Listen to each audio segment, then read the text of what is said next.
7 से देखते हैं कितने तक हम कर सकते हैं, हम प्रयास करेंगे।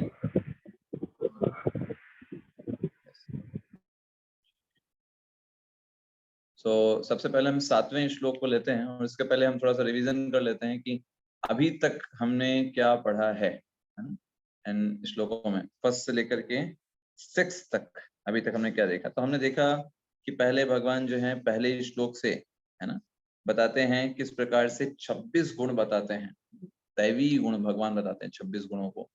पहले से लेकर के तीसरे श्लोक तक भगवान उन 26 गुणों को बताते हैं जो दैवी गुण है। और उसके बाद भगवान चौथे श्लोक में ये बात बोलते हैं आसुरी गुणों के बारे में, 6 आसुरी गुणों के बारे में चर्चा करते हैं भगवान। और फिर उसके बाद भगवान 5वें श्लोक में बताते हैं कि जो दैवी गुण हैं वो मोक्ष को ले जाते हैं और जो आसुरी गुण हैं वो भौतिक बंधन में बांधते हैं। ऐसे करके भगवान बताते हैं और कहते हैं अर्जुन को आश्वस्त करते हैं कि तुम परेशान मत हो, तुम तो दैवी गुणों वाले हो, तुम्हें टेंशन नहीं लेना है। और अब इसी बात को और स्पष्ट करने के लिए भगवान अभी आसुरी गुणों को थोड़ा सा विस्तार से बताने जा रहे हैं, एकदम बढ़िया से, है ना। तो वो कैसे बता रहे हैं आइए देखते हैं। 7वां श्लोक। प्रवृत्तिं च निवृत्तिं च जनाना विदुरासुरा न शौचं नापि चाचारो न सत्यं ते सुविद्यते। यस, पढ़िएगा रंजीत प्रभु जी अनुवाद। हरे कृष्ण प्रभु जी। हरे कृष्ण। जो आसुरी है वो यह नहीं जानते हैं कि क्या करना चाहिए और क्या नहीं करना चाहिए। उनसे न तो पवित्रता और न उचित आचरण और न ही सत्य पाया जाता है। Yes. हरे कृष्ण। हरे कृष्ण। तो यहाँ पर भगवान क्योंकि आसुरी गुणों में जो बहुत दक्ष हैं ऐसे लोगों के बारे में बता रहे हैं। प्रभुपाद जी तात्पर्य में बताते हैं, देखो हर एक समाज में कुछ एक आचार संहिताएं होती हैं जिसके माध्यम से कुछ कानून बनते हैं जिसको लोगों को फॉलो करना चाहिए। उससे क्या होता है, समाज में शांति रहती है। कानून का ही मतलब होता है ना समाज में शांति को लाने के लिए। लेकिन प्रभुपाद जी क्या बता रहे हैं कि ये जो आसुरिक लोग होते हैं, आसुरी गुणों में दक्ष जो लोग होते हैं, ये नहीं मानते। वो कहते हैं हम नहीं मानेंगे, हम तो अपने मन का करेंगे। तो ऐसे लोग, वो लोग कोई भी उनके अंदर ना तो प्रवृत्ति ना ही निवृत्ति पाई जाती। उनको क्या पता होता है क्या काम करना चाहिए क्या नहीं करना चाहिए। ये कोई भी ना ही किसी शास्त्रीय नियमों को मानेंगे, शास्त्र में नियम दिया गया है उसको अस्वीकार कर देंगे, नहीं मानेंगे, अपने मन का करेंगे। प्रभुपाद जी लिखते हैं कुछ लोग तो शास्त्रों को स्वीकार ही नहीं करते, मानते ही नहीं। कुछ लोग मानते हैं तो फिर भी उनको श्रद्धा नहीं होती इतनी कि वो उन वैदिक आदेशों को माने, है ना। उनको वैदिक आदेशों में श्रद्धा नहीं। और यहाँ पे बताया गया ना शौचम। शौचम का मतलब होता है स्वच्छता। स्वच्छता भी 2 प्रकार की होती है, आंतरिक स्वच्छता और बाहरी स्वच्छता। बाह्य स्वच्छता होती है हम स्नान करें अच्छे से, अपने आप को साफ रखें, तो वो भी वो लोग नहीं करते अच्छे से। आसुरी लोग ऐसे ही, है ना, 1 महीने में 3-4 बार नहा लिया, बहुत हो गया उनके लिए, है ना। तो बाहर रूप से भी अस्वच्छ रहते हैं और आंतरिक रूप से भी उनकी चेतना दूषित रहती है। भगवान का जप नहीं करते, भगवान का नाम नहीं लेते। तो अपराजित तात्पर्य में लिखते हैं कि भगवान का नाम का स्मरण करने से, महामंत्र के कीर्तन से व्यक्ति आंतरिक रूप से स्वच्छ हो जाता है ना। ये चीज प्रभुपाद जी लिखते हैं। और प्रभुपाद जी आगे आचरण के से संबंधित बात समझाते हैं। यहाँ पर जो एक श्लोक आया है ना अपि चा आचारो, वो आचरण में भी अच्छे नहीं होते हैं। प्रभुपाद जी सबसे आखिरी पैराग्राफ में लिखते हैं कि आचरण का मतलब क्या है। जैसे हमारे हिंदू धर्म में मनु संहिता है, तो मनु संहिता में बताया गया है कि क्या चीज करना चाहिए एज अ मनुष्य, स्त्रियों को कैसा आचरण करना चाहिए, पुरुषों को कैसा आचरण करना चाहिए, क्या हमारे दायरे हैं, उन सब के बारे में वर्णन दिया गया है। लेकिन वो नहीं फॉलो करेंगे उस चीज को, आसुरी गुण होने के कारण। प्रभुपाद जी यहाँ पर एक टॉपिक को उठाते हैं। जैसे मनु संहिता में ये स्पष्ट रूप से कहा गया है कि जो स्त्री हैं उनको स्वतंत्रता प्रदान नहीं की जानी चाहिए। ये मनु संहिता का वाक्य है। तो जो आसुरी लोग होंगे ना, वो क्या बोलेंगे, नहीं ये तो गलत बात है, स्त्री पुरुष तो एक समान होते हैं और स्त्रियों को भी उतनी ही छूट मिलनी चाहिए जितना कि पुरुषों को मिलनी है ना। तो ये आसुरिक गुण है। आसुरिक गुण क्या, आसुरिक गुण का मतलब क्या है, जो शास्त्र में कहा गया है वो स्वीकार नहीं करें। तो उसके कारण से प्रभुपाद जी लिखते हैं, देखिए ये जब बोला गया है कि स्त्रियों को स्वतंत्रता ना प्रदान की जाए, इसका मतलब ये नहीं है कि उनको दासी बना करके रखा जाए। प्रभुपाद जी लिखते हैं तात्पर्य में।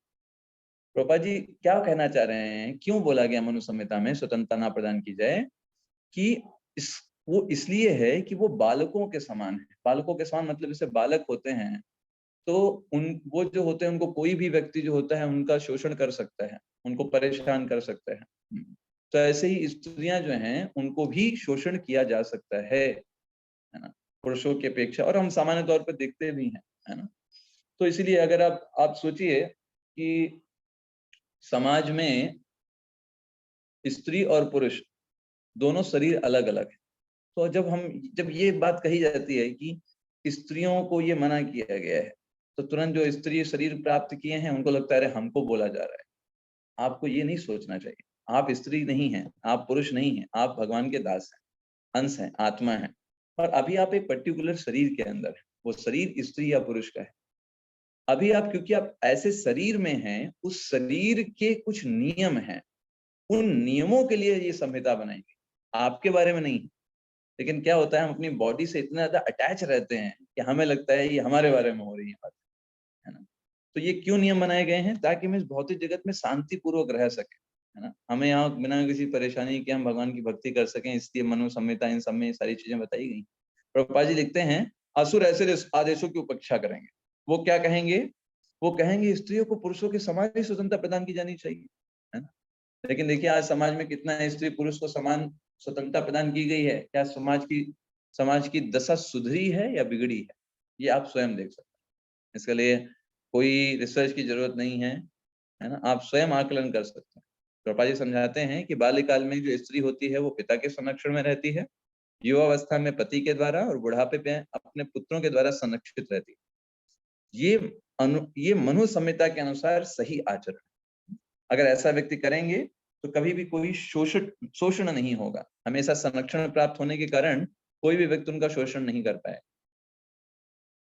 तो इसलिए प्रभुपाद जी लिखते हैं, आजकल आधुनिक शिक्षा ने नारी जीवन का एक अति रंजित अहंकार पूर्ण बोध उत्पन्न कर दिया है। मतलब जबरदस्ती वो नारियों के अंदर, स्त्रियों के अंदर ये बात को भर देना कि तुम्हें पुरुषों से आगे निकलना है, पुरुषों के बराबर आना है, बराबर आना है, ये उनके अंदर भर दिया गया है। देखिए स्त्री अलग है, पुरुष अलग है। स्त्री कभी पुरुष नहीं बन सकते, पुरुष कभी स्त्री नहीं बन सकते। तो बराबर या आगे की बात नहीं करनी चाहिए। यहाँ पर जैसे 5 उंगलियां हैं, पांचों का अलग अलग साइज होता है ना। अब सबका अलग अलग कार्य है समाज में, है ना। तो कभी भी आप कंपेयर नहीं कर सकते एक दूसरे को, पुरुष और स्त्री से। स्त्री का अलग कार्य है, अलग योगदान है समाज में, पुरुषों का अलग योगदान है समाज में।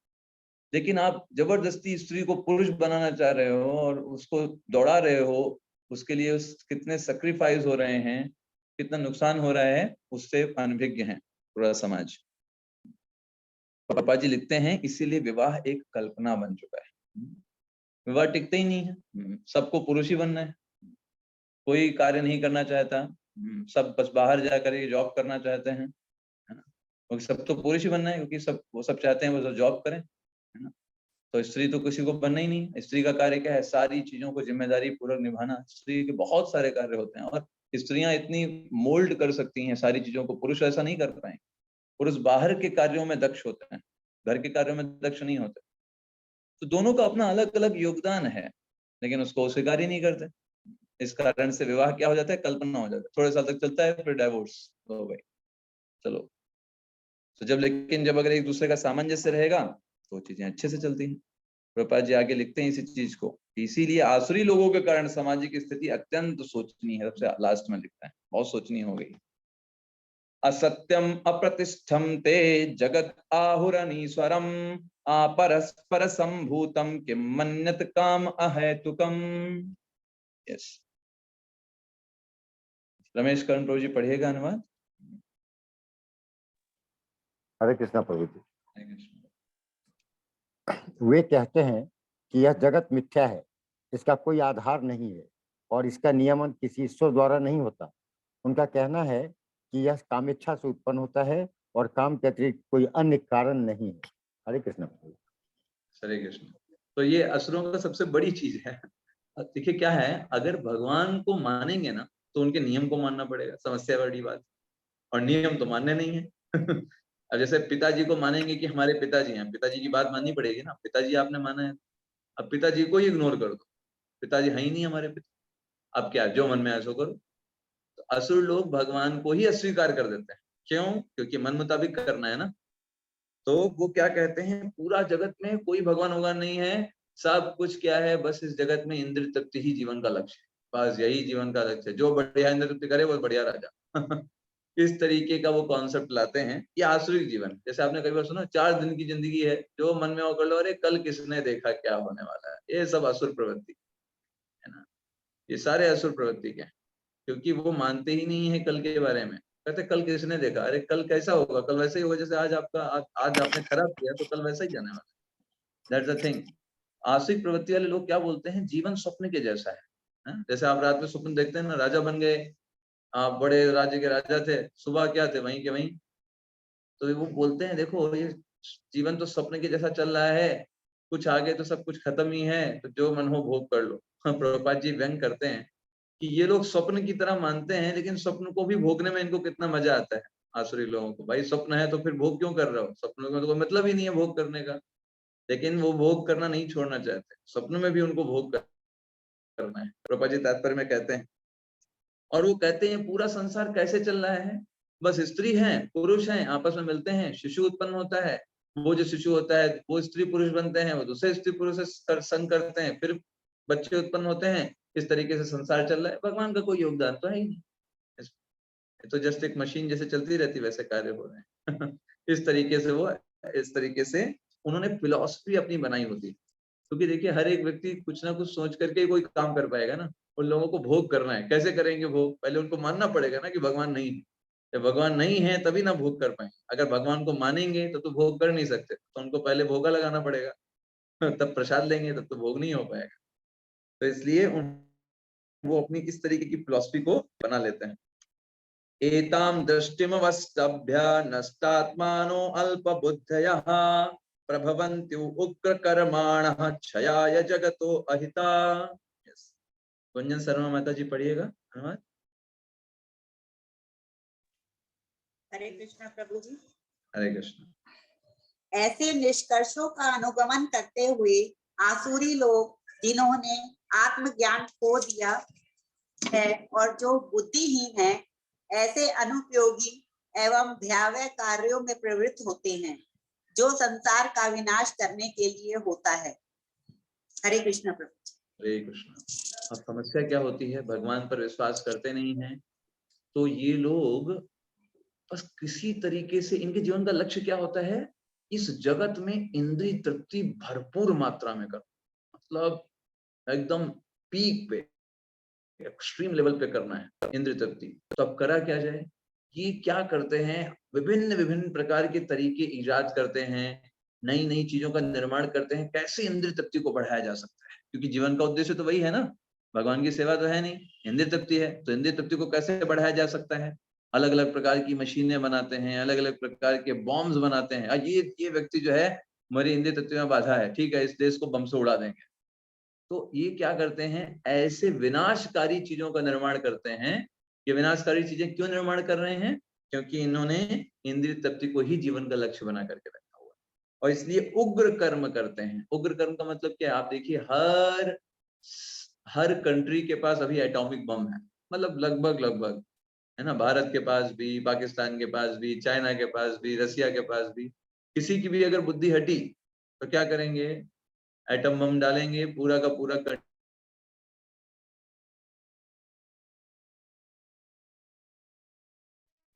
पूरा कंटिनेंट साफ हो जाएगा, मतलब पूरा वो द्वीप ही साफ हो जाएगा। सोचिए, तो ऐसा वैज्ञानिक प्रगति का क्या फायदा कि एक बटन दबाने से पूरा का पूरा देश ही साफ हो जाए। सोचिए, उन्होंने प्रगति को तो बहुत किया, विनाश के लिए प्रगति किया।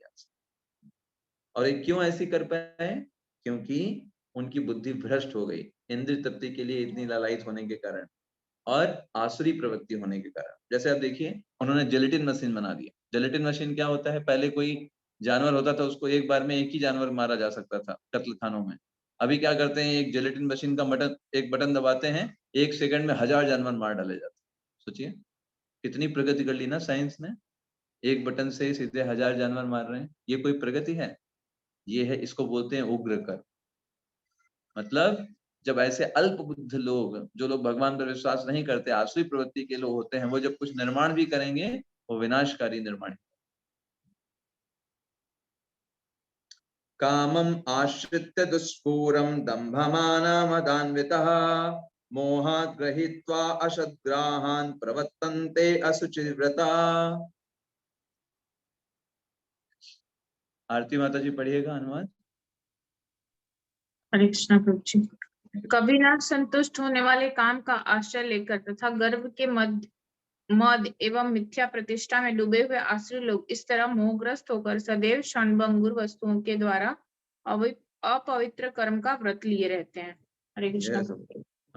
भगवान कह रहे हैं अपवित्र कर्म का व्रत लिए रहते हैं, मतलब हमेशा उनको वही ही करना है, गलत ही काम में लगे रहते हैं।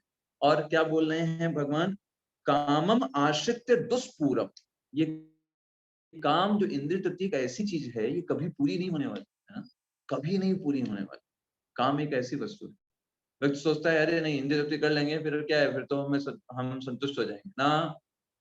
यही समझना कि ये कभी पूरा नहीं हो सकता, यही सबसे बेहतर है। ये कभी भी पूरा नहीं हो सकता और इसका आश्रय लेते हैं वो लोग, तो क्या होगा, वो कभी भी संतुष्ट नहीं हो सकता।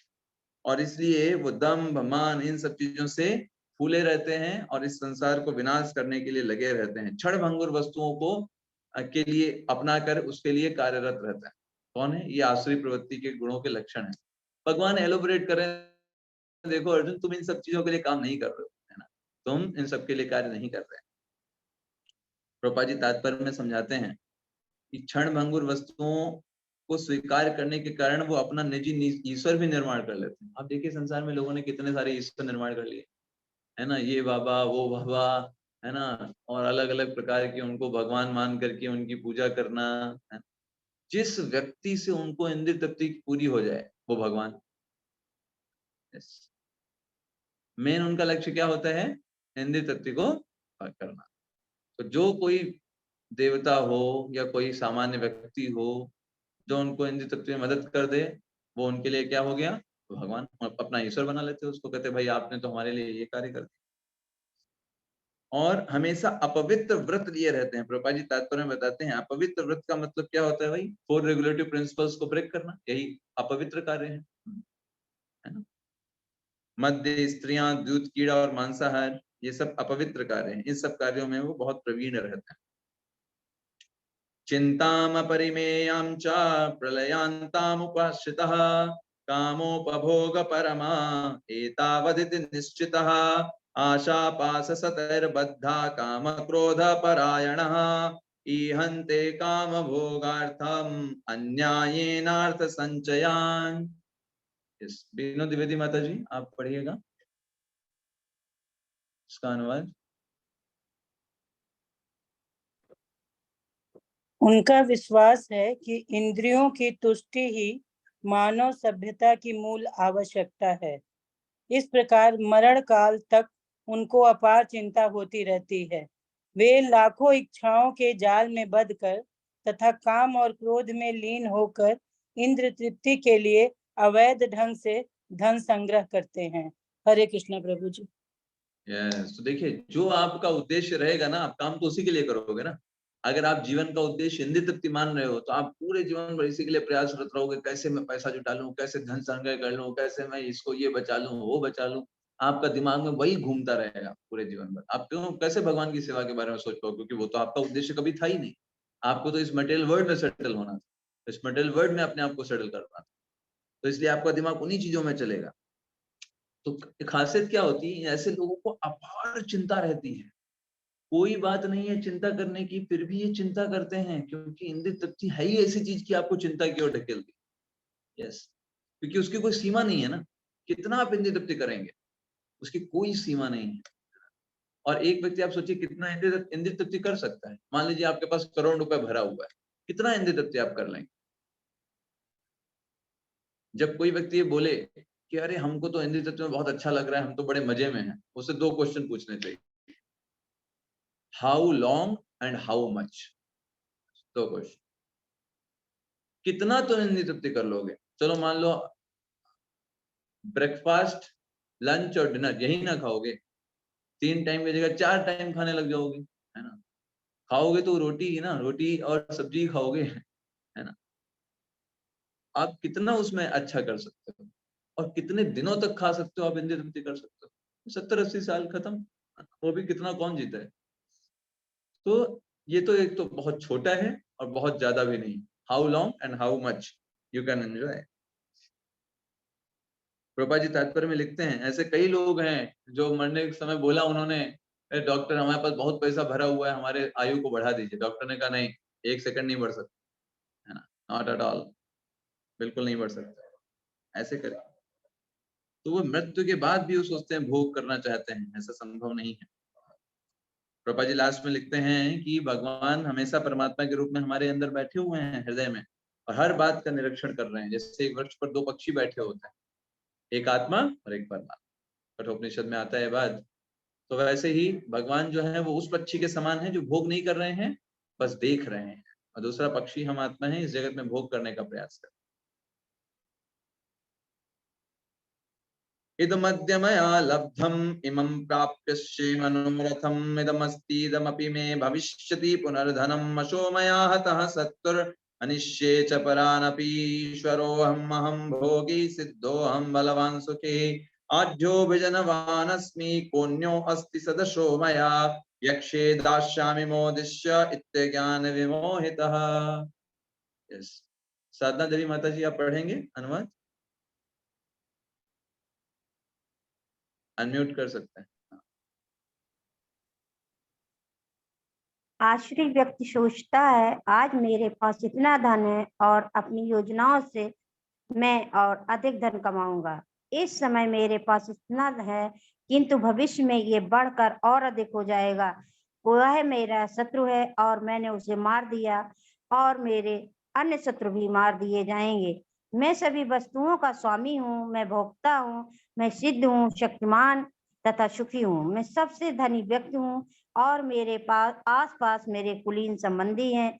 कोई अन्य मेरे समान शक्तिमान तथा सुखी नहीं है। मैं यज्ञ करूंगा, दान करूंगा और इस तरह आनंद मनाऊंगा।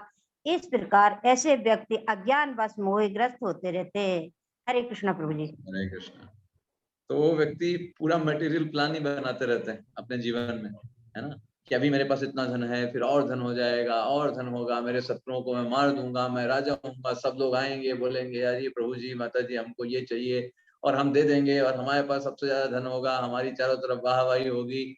इस तरीके से वो व्यक्ति अपनी दुनिया में खोया रहता है और इस तरीके से वो, इसे बोलते हैं आसुरी प्रवृत्ति, अपने आप को सेंटर में रखना। और इस तरीके से वो ख्याली पुलाव बनाता रहता है और एक दिन मृत्यु आ जाती है, सब कुछ लेकर के चले जाता है। वो यही सोचता था भविष्य में ये करूंगा, वो करूंगा, मैं राजा बन जाऊंगा, ये सोचता रहता है।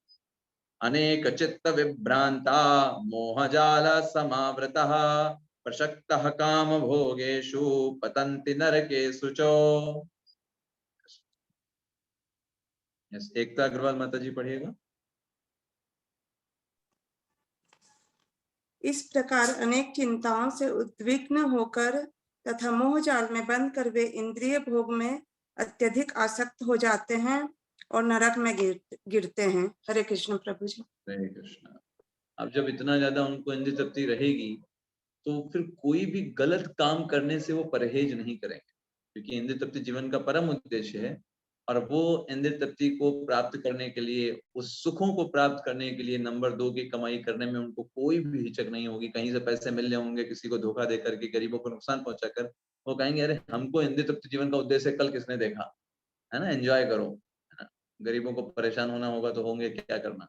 वो उससे पीछे नहीं हटेंगे, तुरंत करेंगे, खुशी खुशी करेंगे। तो उससे क्या होगा, उनका जीवन, अगला जीवन कैसा जाएगा, नरक में जाएगा, वो सब नरक में जाएंगे उनके ऐसे गलत कुकर्मों के कारण, है ना। प्रभुपाद जी एग्जाम्पल देते हैं सबसे लास्ट में, देखिएगा परफेक्ट में। वो एग्जाम्पल देते हैं जैसे रावण वगैरह जो थे, ये सब लोग इसी प्रकार से थे। रावण क्या सोचता था, मैं ऐसी सीढ़ी बना लूंगा इसलिए बिना कुछ अच्छे कर्म के व्यक्ति स्वर्ग चला जाएगा। सोचिए, है ना, कर्म नहीं अच्छे करने पड़ेंगे पर वो स्वर्ग चला जाएगा। प्रभुपाद जी इसके पहले भी लिखते हैं, मतलब पहले ही पैराग्राफ में कुछ लाइनों के बाद प्रभुपाद जी लिखते हैं, ऐसे लोगों को अगर आप ये बताओगे देखो ज्यादा मेहनत मत करो, तुम्हारे भाग्य में जो है वो उतना तुमको सुख और दुख मिलना ही है, तुम प्रयास करो बस अपने लेवल के अनुसार, बाकी अपना समय भक्ति में लगाओ, तो वो बात मानेंगे ही।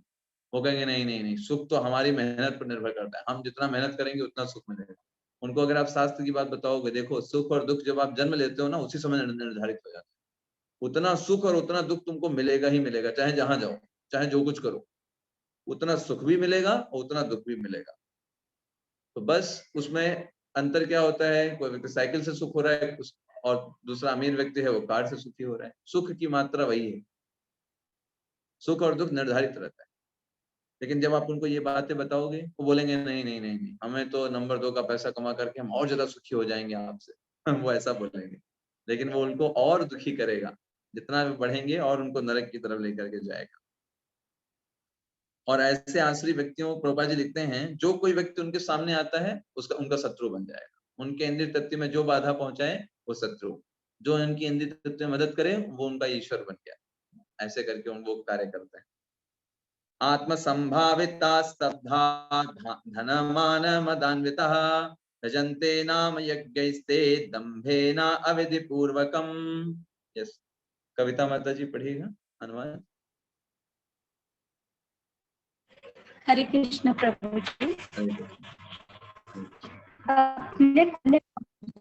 तथा संपत्ति तथा मिथ्या प्रतिष्ठा से मोहग्रस्त किसी न करते हुए कभी कभी नाम मात्र के लिए गर्व के साथ यज्ञ करते हैं।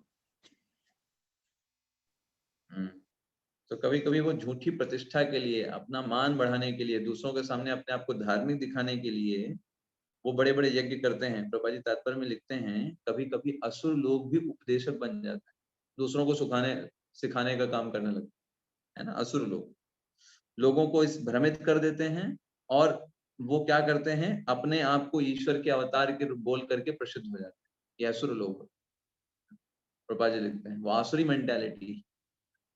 वो यज्ञ कर रहे हैं, ऐसा लग रहा है बड़ा पुण्य काम कर रहे हैं, लोगों को उपदेश दे रहे हैं, सिखा रहे हैं, लेकिन वो लोगों को उपदेश देना उनका उद्देश्य नहीं है, स्वयं को ईश्वर बना करके उनसे सेवाएं लेना उनका उद्देश्य है। तो ऐसे लोग जो है हम देख सकते हैं समाज में। प्रभुपाद जी लिखते हैं वे सन्यासी का वेश धारण कर लेते हैं और सभी प्रकार का अधर्म करते हैं, सन्यासी का वेश धारण करके, आसुरी मेंटालिटी होने के कारण। और कई कई लोग आपको ऐसे भी मिलेंगे, प्रभुपाद जी लिखते हैं, वो कहते हैं जो भी मार्ग बना लिया जाए सब बढ़िया है, यथोपंथ, है ना, बोलते हैं जैसा जैसा मत वैसा पथ, यथोमत तथोपथ, जिसका जो मन करे वो करो, सब भगवान की सेवा है। ऐसे कैसे करके बोलने वाले लोग, प्रभुपाद जी इसको बोलते हैं यही अविधि पूर्वक है। विधि पूर्वक मतलब भगवान की सेवा करना, उनसे प्रेम करना, ये विधि पूर्वक। और अपने जो मन में आए सो करना, उसको भगवान की सेवा का नाम दे देना, ये अविधि पूर्वक हो गया जो श्लोक में आया। अहंकारं बलं दर्पं कामं क्रोध च संश्रितः ममात्मा परदेहेषु प्रदविशन्तोऽभ्यसूयका। रंजित प्रभु पढ़िएगा अनुवाद।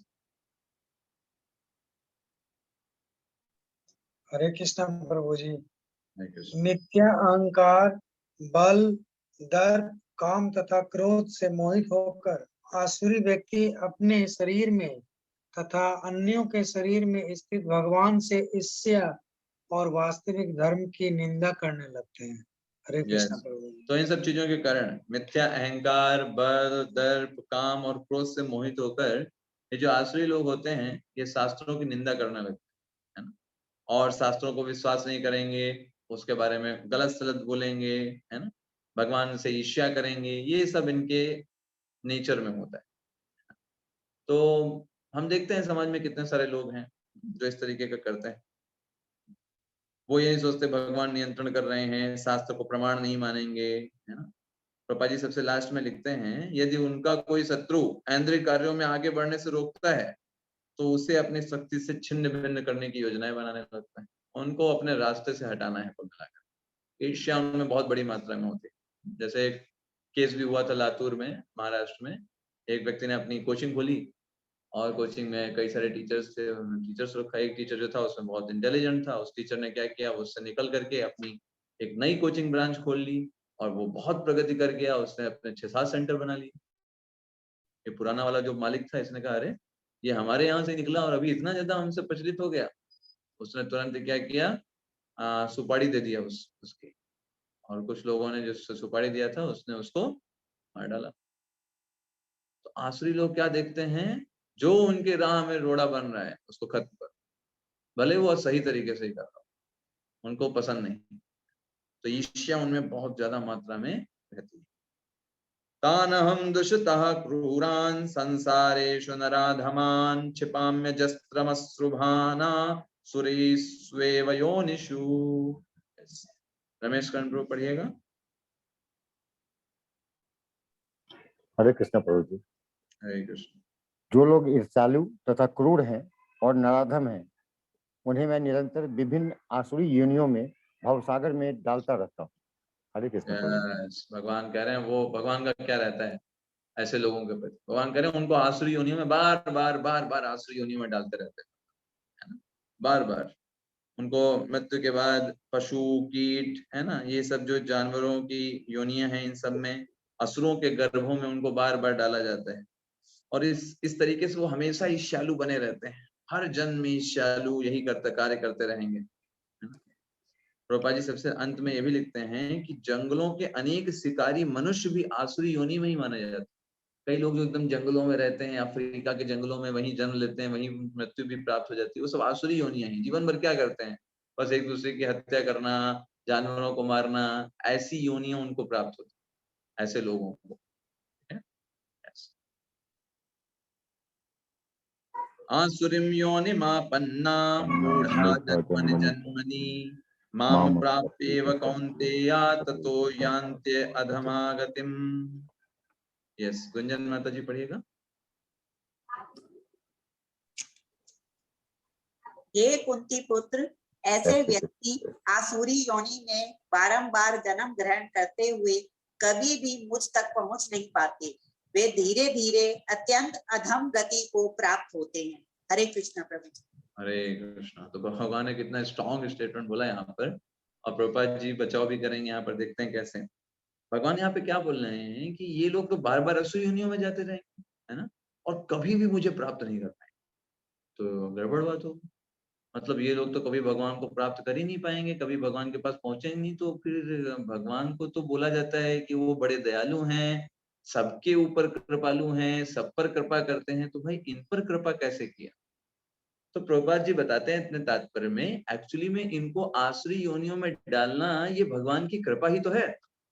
जैसे एक बच्चा होता है, वो अच्छा कार्य कर रहा है तो उसको इनाम मिलता है, और कोई बच्चा है क्लास से शैतानी कर रहा है क्लास में, तो फिर उसको टीचर कह देते हैं खड़े हो जाओ तुम।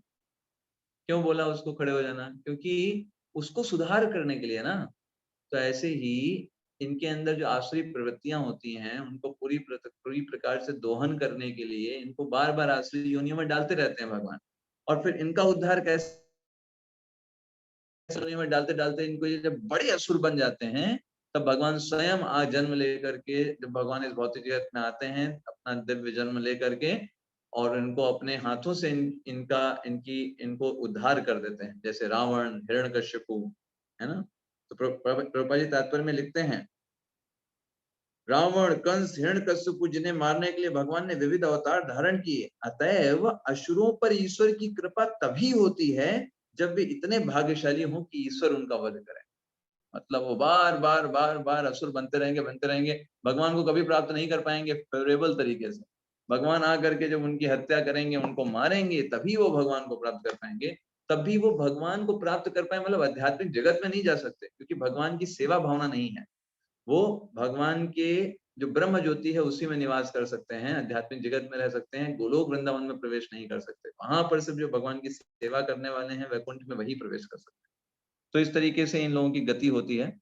और आगे के श्लोक हैं, नेक्स्ट क्लास में हम आगे चर्चा करेंगे। नेक्स्ट फिर सोमवार को नहीं, संडे को, संडे को 21 तारीख पड़ रही है क्या इस बार? यस प्रभु जी। ठीक है, तो अभी हम तो हम संडे को ही क्लास लेंगे, सोमवार को क्लास नहीं रहेगी, संडे को नेक्स्ट क्लास रहेगी। ओके, हरे कृष्ण। हरे कृष्ण। दंडवत प्रणाम। जय गुरु श्री हरे प्रभुपाद की कृष्ण जय। प्रभु जी। हरे कृष्ण प्रभु जी। हरे कृष्ण। हरे कृष्ण प्रभु जी। हरे कृष्ण। हरे कृष्णा प्रभु जी, हरे कृष्णा प्रभु जी।